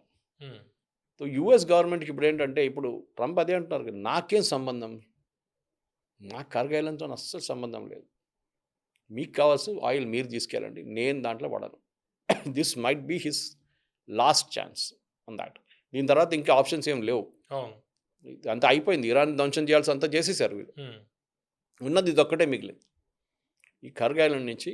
లేకుంటే బేసిక్లీ స్ట్రేట్ ఆఫ్ హార్మోస్ని ఓపెన్ పెట్టడం అనేది అన్నిటికంటే పెద్ద ఛాలెంజ్ రాబోతుంది. సురేష్ గారు, ఇప్పుడు ఈ ఇరాన్, ఇజ్రాయెల్, యుఎస్ వార్ వచ్చాక ప్రతి ఒక్కళ్ళు ఈ వీడియోలు చూస్తున్నారు. దీని గురించి అప్డేట్స్ తెలుసుకుంటున్నారు. దానికి ప్రధానమైన కారణం ఏంటంటే, ఆయిల్ రేట్స్ పెరుగుతాయా? ఆయిల్‌కి సంబంధించి ఇబ్బందులు వస్తాయా? లేపోతే ఎల్‌పీజీ సిలిండర్ మనకు వస్తాయా లేదా? ఇన్‌ఫ్లేషన్ లాంటి ధరలు ఏమైనా పెరిగే అవకాశం ఉందా? అనే దాని గురించి ఎక్కువగా జనం తెలుసుకుంటున్న పరిస్థితి. అంటే ఇప్పుడు స్ట్రైట్ ఆఫ్ హార్మోజ్ ఇష్యూ జరిగాక, ఇప్పుడు ఇరాన్ పూర్తి పట్టు దాని మీద వచ్చాక, రానున్న రోజుల్లో మన మీద ప్రభావం ఎలా ఉండే అవకాశం ఉంది? కొంత ఉపశమనం ఉంటుందా? ఏంటి ఎలా జరగబోతోంది? మనం అని ఆలోచించుకుంటా హ్మ్. అందరి మీద, హ్మ్. ప్రతి దేశం మీద ఇంపాక్ట్ ఉంది ఇది. కానీ మన అడ్వాంటేజ్ ఏంటంటే, అండ్ మన డిసడ్వాంటేజ్ కూడా, మన చాలా పెద్ద దేశం చైనా లాంటిది. మీరు ఒక ఆయిల్ ప్రొడ్యూసర్, మీరు గయానాలో ఉన్నారు, లేకుంటే మీరు అర్జెంటీనాలో ఉన్నారు. మీరేం చేస్తారు? నా దగ్గర 50 చిన్న చిన్న దేశాలు వచ్చి మాకు 2 మిలియన్ బ్యారెల్స్, నాకు 5 మిలియన్ బ్యారెల్స్ ఇస్తారా అని అడుగుతారు. హ్మ్. ఇండియా వచ్చి ఏమంటారు? మాకు 200 మిలియన్ బ్యారెల్స్ కావాలి, ఇస్తారా అంటారు. అప్పుడు అర్జెంటీనా అంటారు ఎస్, ఎందుకంటే ఒకటేసారి ఒక సాలిడ్ కాంట్రాక్ట్. హ్మ్. ఇప్పుడు అర్జెంటీనా దగ్గర నుంచి మనం ఆయిల్ తీసుకుంటున్నాం. జర్నీ టైం చాలా ఎక్కువ ఉంటుంది, కానీ అష్యూర్డ్ కాంట్రాక్ట్ అది. ఆయిల్ వస్తుంది అక్కడి నుంచి. సో ఇప్పుడు బేసిక్లీ మన దగ్గర ధరలు పెరుగుతాయనే, ధరలు పెరగదు కానీ షార్టేజెస్ ఉంటుంది. ఒకటి ఫర్టిలైజర్, కానీ మనం దానికి ఆల్రెడీ అరేంజ్మెంట్ చేసుకున్నాం ఫర్టిలైజర్ కోసం. ఫార్మా మీద కూడా ప్రభావం ఉందా? ఫార్మా అనేది అది ఎగ్జాంపుల్ ఇస్తుంది. ఫార్మాని కూడా పక్కన పెట్టండి. హ్మ్. హీలియం గ్యాస్ హ్మ్. ఎంఆర్ఐ మిషన్స్లో వాడతారు. హ్మ్. నాకు నిన్న మా ఫ్రెండ్ వచ్చి చెప్పారు, ఏదో ఒక స్కానింగ్లో కొన్ని 2 రోజుల తర్వాత రండి, ఇప్పుడు అయితలేదని చెప్పారంట. ఓ. మిషన్కి ఏదో ప్రాబ్లం ఉందన్నారు. ఆయన ఆ రోజు చెప్పారు, సురేష్ ఇట్లా మిషన్కి ప్రాబ్లం ఉందంటే ఎంఆర్ఐ. నేను చెప్పాను, సిటీలో ఎన్నో ఎంఆర్ఐలు ఉన్నాయి కదా, మీరు అక్కడికి వెళ్ళొచ్చు కదా అంటే, హ్మ్. 2-3 చోట్లకు ఫోన్ చేసి అదే అన్నారు, మిషన్ కొంచెం ప్రాబ్లం ఉంది. హ్మ్. ఏంటి ప్రాబ్లం అని నా దగ్గర అడిగారు. అప్పుడు నేను చెప్పాను, ఈ మిషన్లో హీలియం వాడతారు. Hmm. Now without that they cannot operate the mission. Oh. ఇప్పుడు మీరు ఆలోచిస్తారు, మిడిల్ ఈస్ట్ వారికి ఒక ఎంఆర్ఐ మిషన్కి ఏంటి సంబంధం? అన్నిటికీ కనెక్షన్స్ ఉంటుంది సార్. కానీ ఆల్టర్నేటివ్స్ తెలుసుకోవాలి. మనం స్ట్రెయిట్ ఆఫ్ హార్మోస్ ముందు, ఇరాన్, ఇరాక్, సౌదీ అరేబియా దగ్గర ఆయిల్ వచ్చే ముందు కూడా మనం బతికాం కదా. అవును. ఓకే, అప్పుడు కూడా మనకి ఆయిల్ అక్కడి నుంచి ఇక్కడి నుంచి తెప్పించుకుంటే క్వాంటిటీ తక్కువ ఉండే మనకి. అంటే మనకేమైనా సడలింపులు లాంటివి ఉండొచ్చా? వాళ్ళు చెప్తుంది ఏందంటే యూఎస్ కావచ్చు, వాళ్ళ అల్లైస్ మిత్ర దేశాలు వాటిల్ని ఇక్కడి నుంచి వెళ్ళనియ్యము. మిగిలిన వాళ్ళని వెళ్ళనిస్తామని చెప్పారు. మనల్ని వెళ్ళనిస్తారా? వెళ్ళనీయరా? మనం వెళ్తే మనకి టోల్ ట్యాక్స్‌లు అంటే ఏదైనా వసూలు చేస్తారా? మన దగ్గర వాళ్ళు మెడిసిన్స్ తీసుకుంటున్నారు. హ్మ్. మొన్న ఒక ఎయిర్‌క్రాఫ్ట్ మొత్తం మెడిసిన్స్ మనం పంపించాం. హ్మ్. మొన్న ఇంకొక ఎయిర్‌క్రాఫ్ట్ వాళ్ళ మహానేర్ టేకాఫ్ చేయడానికి ట్రై చేస్తే అమెరికా దాని మీద దాడి చేశారు. డ్యామేజ్ అయిందో లేదో తెలియదు ఎయిర్‌క్రాఫ్ట్. హ్మ్. కానీ మనకు మెడిసిన్స్ డెలివరీ చేయడానికి చాలా రూట్లు ఉన్నాయి. హ్మ్. ఫర్ ఎగ్జాంపుల్ మన వైపు నుంచి ఇరాన్కి వెళ్తున్న షిప్స్, హ్మ్. పికప్ చేయడానికి వెళ్తున్న, ఆయిల్ పికప్ చేయడానికి వెళ్తున్న షిప్స్లో, లేకుంటే కంటైనర్ కార్గో తీసుకెళ్తున్న షిప్స్, స్పెషల్లీ కంటైనర్ కార్గో, దాంట్లో మనం మెడిసిన్స్ పంపించచ్చు. ఇక్కడ ఇరాన్ దగ్గర మెడిసిన్స్ లేవు. హ్మ్. అమెరికా సప్లై చేయరు, యూరోప్ సప్లై చేయరు. ఎవరు చేస్తారు? మనమే కదా ఫార్మసీ ఆఫ్ ద వరల్డ్ అంటాం మనం, అవును. స్పెషల్లీ జెనరిక్ స్టైల్లో మనం చేస్తున్న దాన్ని. సో మన దగ్గర నుంచి వాళ్ళకి మెడిసిన్స్ కావాలి 100%. హ్మ్. సో దానికోసం మన సహాయం తీసుకుంటారు. దానికి మనకు క్విట్ ప్రోకో చేసుకుంటాం. అవును. మేము మీకు మెడిసిన్స్ ఇస్తాం, హ్మ్. మీరు పని చేయండి, మాకు ఆయిల్ అండ్ గ్యాస్ సప్లై చేయండి. హ్మ్. అదర్స్ మళ్ళీ ఇక్కడ నుంచి మెల్లగా బయటికి వెళ్ళినాయండి, అంతే. ఇంకా బార్టర్ టైప్. అంతే, హ్మ్. సింపుల్. అది వాటర్ చేసాం కూడా. దీనికన్నా ముందు ఇరాన్ మీద శాంక్షన్స్ పెట్టినప్పుడు ఒక 4 సంవత్సరాల ముందు మనం బార్టర్ ట్రేడ్ చేసాం ఇరాన్తో. వాళ్ళేమన్నారంటే, మా దగ్గర బియ్యం లేవు, అయిపోయినాయి, నో రైస్, హ్మ్. షార్టేజ్ ఉంది, హ్యూజ్ షార్టేజ్ ఉంది, ఇన్ఫ్లేషన్ ఉంది. మీరు పని చేయండి, ఇంత ఆయిల్ తీసుకెళ్తున్నారు కదా, దీని యాక్చువల్ విలువ మాకు రైస్లో ఇచ్చేసారు. ఓకే. చేసాం మనం. కానీ దాని తర్వాత ఎన్ని రోజులు రైస్ సప్లై చేస్తాం? హ్మ్. తర్వాత మనమన్నాం రైస్ అయిపోయింది కదా, ఇప్పుడు ఏం చేయాలంటే, మీరు పని చేయండి, రూపీ పేమెంట్ చేయండి అన్నారు. హ్మ్. మనం అడగలేదు, మీరు రూపీని కన్వర్ట్ ఎట్లా చేసుకుంటారో మాకు తెలియదు. అమెరికన్ డాలర్ అడ్వాంటేజ్ ఏంటంటే పవన్ గారు, వై అమెరికా ఇస్ ఇన్సిస్టింగ్ ఆయిల్ని డాలర్లో ట్రేడ్ చేయాలని ఎందుకు ఇన్సిస్ట్ చేస్తున్నారు? హ్మ్. యువాన్లో పే చేస్తామా, దిరమ్స్లో పే చేస్తామా, మనం ఏ కరెన్సీలో పే చేస్తే అమెరికాకి ప్రాబ్లం ఏముంది? కాదు, మీరు డాలర్లోనే పేమెంట్ చేయాలి. మేము ఇరాన్ ఆయిల్ తెప్పించుకుంటాం ఇరాన్ దగ్గర నుంచి, మేము ఇరాన్కి ఏ కరెన్సీలో పేమెంట్ చేస్తే మీకు ప్రాబ్లం ఏంటి? కాదు, ఆయిల్ డాలర్లోనే చేయాలి. ఎందుకంటే వీళ్ళు డాలర్ ప్రింట్ చేస్తారు అమెరికా. హ్మ్. రేపు $100 మిలియన్ కావాలండి, కరెన్సీ నోట్స్ కావాలి, తక్కువ ఉంది మార్కెట్లో. అమెరికా ఏం చేస్తారు? 100 మిలియన్ ప్రింట్ చేస్తారు. హ్మ్. యాక్చువల్ లాజిక్ ఏంటంటే బంగారం పక్కన పెట్టాలి, దానికోసం కావాలని విలువ, దట్స్ బిగ్ సపరేట్ సబ్జెక్ట్ అది. హ్మ్. అది చేయకుండా డాలర్ ప్రింట్ చేస్తారు. ఇప్పుడు ఏమవుతుందంటే, సడన్గా ఇరాన్ అంటున్నారు మేము చైనాతో యువాన్లో డీల్ చేసుకుంటాం. ఇండియాతోని రూపీలో డీల్ చేసుకుంటాం. జపాన్తోని మేము we will deal with yen currency with them. ఏదైనా మిగతా దేశాలతో మేము సపరేట్ కరెన్సీ డీల్ చేసుకుంటాం. ఇది చేస్తే యుఎస్ ఎకానమీ దెబ్బతింటుంది. ఇప్పుడే ఆల్రెడీ మన వైపు నుంచి కాకుండా ఈ గల్ఫ్ కంట్రీస్ యుఎస్లో పెట్టే పెట్టుబడి ఆగిపోయింది. పర్ ఇయర్ వాళ్ళు ఇంత డబ్బులు ఇస్తారని చెప్పి అక్కడ చాలా మట్టుకు ఫౌండేషన్స్కి, స్టార్టప్స్కి, కంపెనీలో నాస్డాక్ లాంటి దాంట్లో వాళ్ళు పెట్టుబడి పెడుతున్నారు. ఇప్పుడు అది చేయలేకపోతున్నారు. డబ్బులు లేవు వీళ్ళ దగ్గర. సడన్గా పెద్దగా ఇష్యూ రాబోతుంది. వీళ్ళు ఏం చేశారు పవన్ గారు, యూకేలో ఉన్న సూపర్ మార్కెట్స్, లోకంలో ఉన్న ఫుట్బాల్ స్టేడియంలు, ఫుట్బాల్ క్లబ్లు అన్నీ కొనుక్కున్నారు. యూసీ ఖతార్ టీషర్ట్ ఎంతమంది వేసుకుంటారు? ఎన్ని ఫుట్బాల్ టీం? ఫ్లై ఎమిరేట్స్ ఎంతమంది టీషర్ట్ ఎన్ని టీమ్స్ వేసుకుంటారు? వీళ్ళంతా కొనేసుకున్నారు వాళ్ళని కంప్లీట్గా. ఎందుకంటే వీళ్ళ దగ్గర డబ్బులు ఉండే, చాలా డబ్బులు ఉండే. ఇప్పుడు సడన్గా దుబాయ్ చూడండి, అక్కడ సూపర్ మార్కెట్స్ ఖాళీగా పడింది, ఏం లేదు. హోటల్స్ అసలు 20% డిమాండ్ కూడా లేదు. రేట్లు తగ్గిపోయినాయి. అక్కడున్న పనిచేస్తున్న ఎక్స్పాట్రీస్ అందరు పారిపోయారు. ఇప్పుడు ఏమైంది? Entire Gulf economy has got hit. ఇంకొక 5 నుంచి 10 సంవత్సరాలు పడుతుంది ఇది రికవర్ కావడానికి. ఈ 5 నుంచి 10 సంవత్సరాలు వీళ్ళు ఎట్లా బతుకుతారు? కువైత్ ఎయిర్వేస్ కానీ, ఎమిరేట్స్ కానీ, ఖతార్ కానీ, సౌదియా కానీ, వీళ్ళు airlines they losing millions every day, millions. So వీళ్ళ దగ్గర రిజర్వ్స్ ఉంటుందిలే. ఇన్ని సంవత్సరాల నుంచి వీళ్ళు కమాయించుకున్నారు కదా, ఆ డబ్బులన్నీ తీసి పెట్టుంటారు. ఆర్థిక వ్యవస్థ ఒక 5 ఏళ్ళు వెనక్కి వెళ్ళిపోయినట్టే. అవునే, కానీ వీళ్ళకి ఎప్పుడు ఒక థ్రెట్ ఉంటుంది తల మీద. డామకుల్ స్టోడ్ అంటాం మనం, స్వోర్డ్ ఆఫ్ డామకుల్. అక్కడే ఊగుతూనే ఉంటుంది తలపైన ఒక స్వోర్డ్. ఎప్పుడు కింద పడుతుందో తెలియదు తల మీద. అది ఈజ్ ఇరాన్. ఇరాన్ని ఈ యుద్ధం నుంచి వీళ్ళు సర్వైవ్ అయితే బయటపడితే Iran will be the most powerful nation in GCC. Of course వాళ్ళు they are not a part of GCC, కానీ మిడిల్ ఈస్ట్ అని చెప్పొచ్చు. వాళ్ళు అమెరికా హైపోథెటికల్ సిచ్యువేషన్ తీసుకుందాం మనం. రేపు అమెరికా అంటారు మేము వెళ్ళిపోతున్నాం.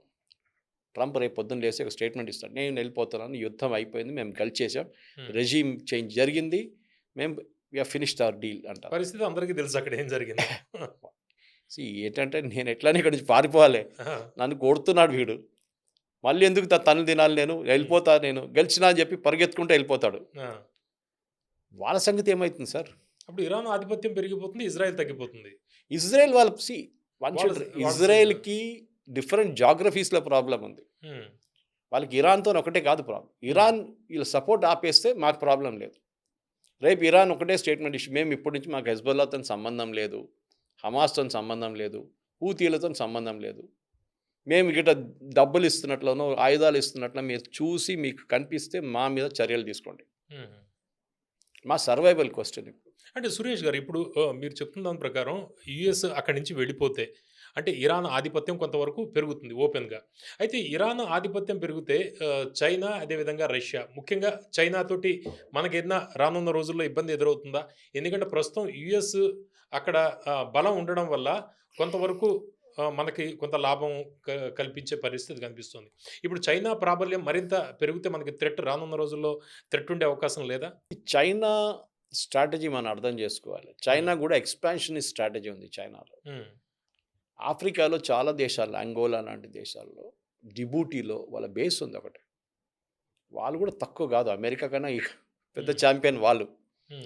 మీరు అడుగుతారు జిబూటీ ఆఫ్రికాలో అంటే నేను అడుగుతుంది, చైనా బలపడితే రేపు మనకు ప్రమాదం. అదే చెప్తుంది, దాన్ని ఎక్స్ప్లెయిన్ చేస్తున్నాను హౌ దట్ బలం ఎక్కడి నుంచి వస్తుందని. చైనా వెళ్ళి జిబూటీలో కూర్చున్నారు. జిబూటీలో ఎందుకు కూర్చున్నారు? వాళ్ళకి ఆఫ్రికాలో మొత్తం ఒక రేర్ ఎర్త్ మినరల్ కోసం చేస్తున్నారు. చైనా మోర్ ఎకనామిక్ వార్ ఆడుతున్నారు. వాళ్ళు డిఫెన్స్ వార్ కాదు, వాళ్ళ ఎకనామిక్ వార్ ఆడుతున్నారు.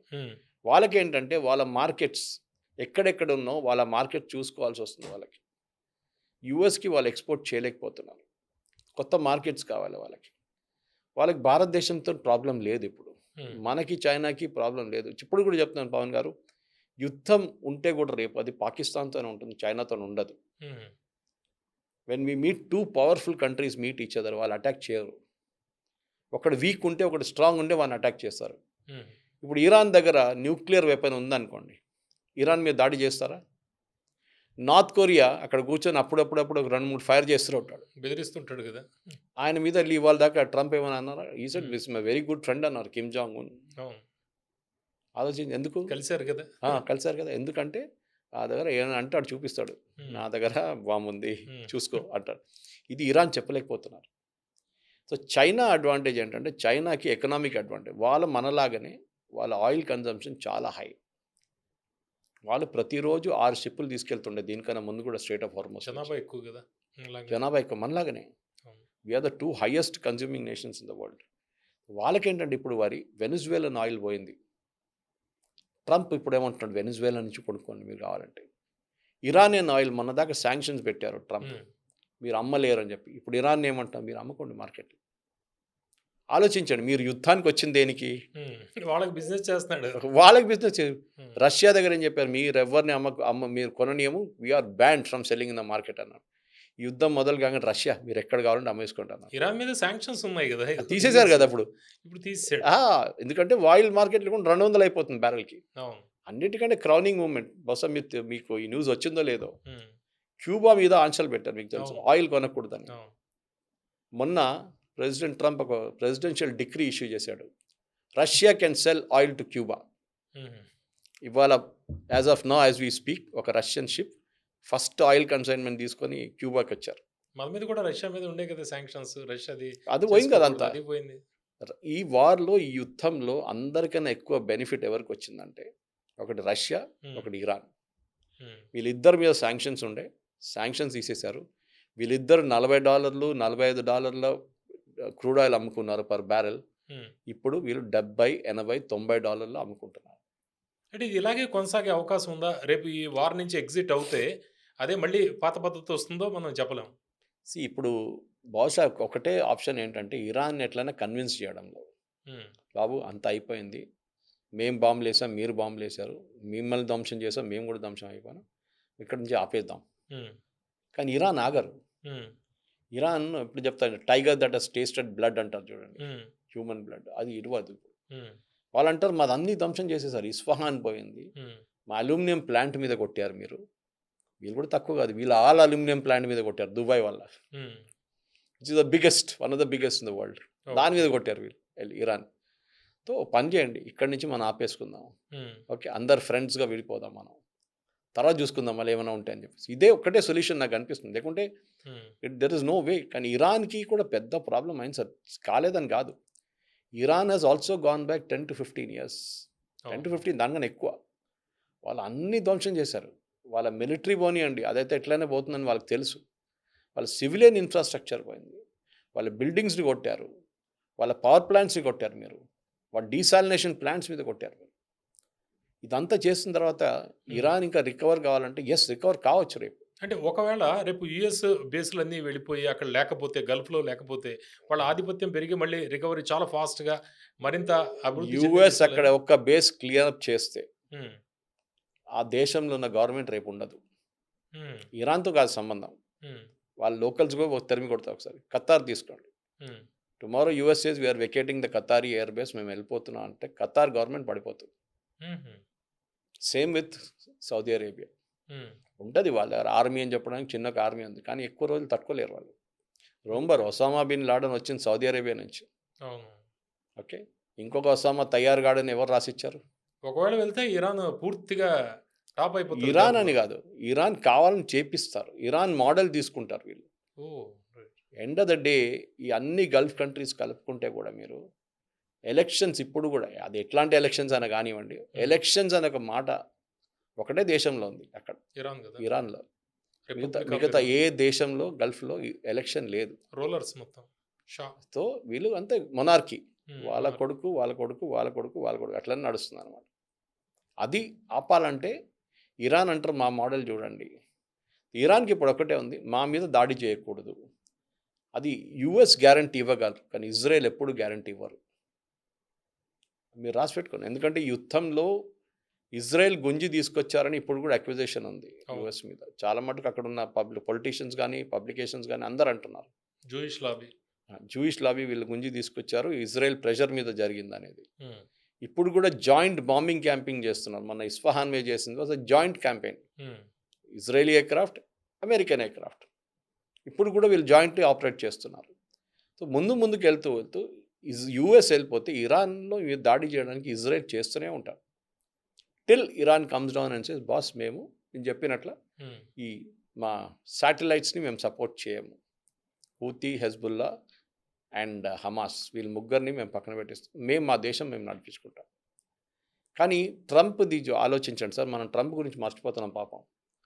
ఆయన ఎందుకు వచ్చిండు యుద్ధంలో? రెజీమ్ చేంజ్ అయిపోయింది, నేను అక్కడ ఉన్న క్యాండిడేట్ని ఇంటర్వ్యూ చేయబోతున్నాను, ఆయన నేనే కూర్చోబెడతాను ఆ సింహాసనం మీద, నేనే డిసైడ్ చేస్తాను. End of the day America ఒక్కటే ఉండే సార్ పవన్ గారు, ఆయిల్.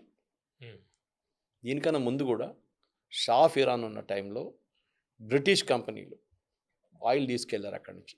మొత్తం ఆయిల్, ఇరాన్ ఆయిల్ అంతా బ్రిటిష్ వాళ్ళు తీసుకెళ్ళిపోతున్నారు. ఆ టైంలో అమెరికాకి ఎక్కువ ఇంట్రెస్ట్ లేకుండే ఆయిల్లో.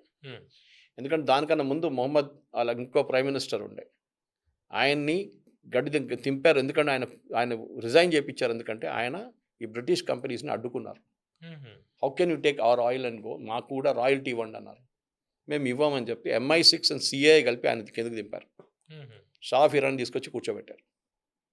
ఆ షా ఆఫ్ ఇరాన్ని 79లో ఖొమేని మళ్ళీ రెవల్యూషనరీ డిసైడ్ చేశారు. సో అక్కడున్న మెయిన్ గొడవ అది. Because Iran is the world's third largest oil producer. అంత కెపాసిటీ ఉంది వాళ్ళ దగ్గర, గ్యాస్ ఉంది, కొంచెం ఎక్కువ ఆయిల్ ఉంది వాళ్ళ దగ్గర. అంటే కరెక్ట్గా వాడి మీద శాంక్షన్స్ లేకపోతే వాడు దుబాయ్ కన్నా ఖతార్ కన్నా టాప్ అయిపోతాడు. ఉన్నారు కదా సార్, మీరు షా ఆఫ్ ఇరాన్ టైంలో చూడండి వాళ్ళు ఎట్లాంటి ఆయుధాలు తెచ్చుకున్నారు యుఎస్ దగ్గర నుంచి. It was super rich country. కానీ ప్రాబ్లం ఈ శాంక్షన్స్తో మొదలైంది, ప్రాబ్లం యురేనియంతో మొదలైంది, ప్రాబ్లం ఆయుధాలతో మొదలైంది. దాన్ని అడ్డుకొని, దాన్ని కాపాడుకొని నడిపించడానికి ఇరాన్ దగ్గర కెపాసిటీ ఉంటే నెగోషియేట్ చేయాల్సి వస్తుంది. యుఎస్కి కావాలి, మీరు బుర్కా వేసుకుంటారో హిజాబ్ వేసుకుంటారో మాకు ప్రాబ్లం లేదు, మాకేంటంటే మీరు యురేనియం వాడకూడదు, బాంబ్స్ ఉండకూడదు, మీరు ఇంకొక నార్త్ కొరియాగా తయారు కాకూడదు. అదొకటి భయం ఉంది వాళ్ళకి. ఎందుకంటే ఇరాన్కి ఒకటి ఉంది సార్, ఇరాన్ దగ్గర పవన్ గారు రేపు ఆయుధాలు వచ్చిందనుకోండి, వీళ్ళు they are able to make a nuclear bomb. వాళ్ళు ఏం గ్యారంటీ ఉంది మీ దగ్గర హెజ్బుల్లాకి ఇవ్వరని? హెజ్బుల్లాకి ఏం గ్యారంటీ లేదు వాళ్ళు ఇజ్రాయెల్ మీద వాడరని? అవును, చేస్తారు కదా. ఇప్పుడు పాకిస్తాన్ తోటి కూడా అదే భయం, వాడు ఎక్కడే వర్క్ ఇస్తాడు అని. Pakistan entire nuclear assets America దగ్గర ఉంది, మానిటర్ చేస్తా, తాళం వేసి పెట్టి చావి అమెరికా దగ్గర ఉంది. ముట్టనియరా పాకిస్తాన్, బికాజ్ ఇప్పుడు కాదు, ఆఫ్ఘాన్ వార్ టైం నుంచి భయం ఉండే బిన్ లాడెన్ లాంటి వాళ్ళకి ఎవరికైనా ఎవరైనా ఇచ్చేయడం కాదు, వాళ్ళు ఉంచుకుంటే ఏం చేస్తారు మీరు? రేపు హైపోథెటికల్ తాలిబాన్కు సూసైడ్ స్క్వాడ్ తీసుకొచ్చి కౌట న్యూక్లియర్ ప్లాంట్ దాన్ని పేల్చేస్తే ఏం చేస్తారు మీరు? కిరాణా హిల్స్ మీద వెళ్ళి కొడితే తాలిబాన్ వాళ్ళు మీరేం చేస్తారు? అంటే పేదరికంతో అమ్ముకునే అవకాశం కూడా ఉంది. అమ్ముకోవడం ఇంకోటి, అది అప్పుడైనా పట్టుకోవచ్చు, అమ్ముకుంటున్నాం. ఇది విలువ దాడి చేస్తే ఏం చేస్తారు మీరు? న్యూక్లియర్ బాంబు తయారు చేసి ఒక డబ్బులు వేసి పెట్టరు, it has be assembled. Separate పార్ట్స్గా ఉంటుంది, వార్ హెడ్ ఉంటుంది, దాని లాంచ్ ఉంటుంది, దాని ఏం చెప్తారు, దానికి కావాల్సిన రూట్ డిసైడ్ చేయడానికి రాడార్ కావాల్సి వస్తుంది, గైడెన్స్ సిస్టమ్ ఉంటుంది, ప్రొపల్షన్ ఉంటుంది, అన్నీ కలిపి తయారు చేస్తారు. సో రెడీమేడ్ అక్కడ పెట్టరు వాళ్ళు, సో ప్రమాదం, అది యాక్సిడెంటల్గా లాంచ్ కావచ్చు. సో అది కాకుండా ఉండడానికి చేస్తారు ఇట్లాంటి. డ్రోన్ కానీ మిసైల్స్ కానీ రెడీగా పెట్టుకుంటారు, కానీ nuclear weapons are never kept ready. దాన్ని అసెంబుల్ చేయాల్సి వస్తుంది, టైం పడుతుంది దాన్ని.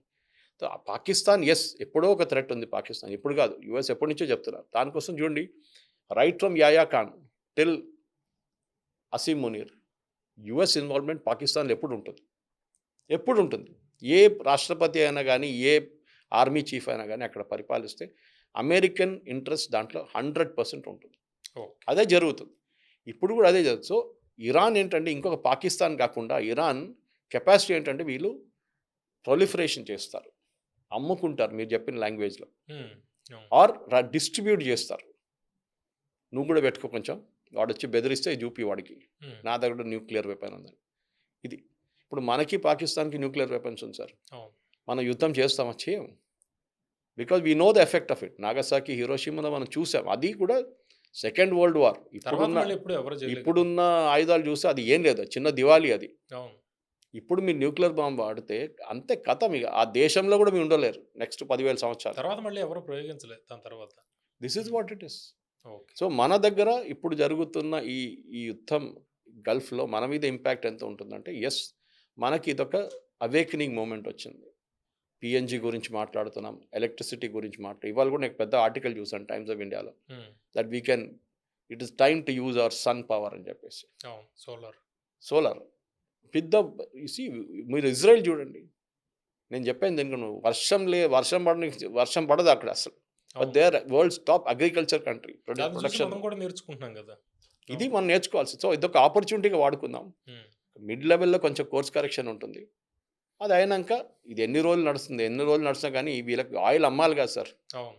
పవన్ గారు, వీళ్ళది ఆయిల్ తీసుకొని వీళ్ళు ఇంట్లో పెట్టుకోలేరు కదా. సౌదీ అరేబియా కానీ, ఇరాన్ కానీ, ఇరాక్ కానీ, కువైత్ కానీ, బహ్రెయిన్ కానీ, ఖత్తర్, వీళ్ళు అమ్మాల్సింది ఎవరికి అమ్ముతారు?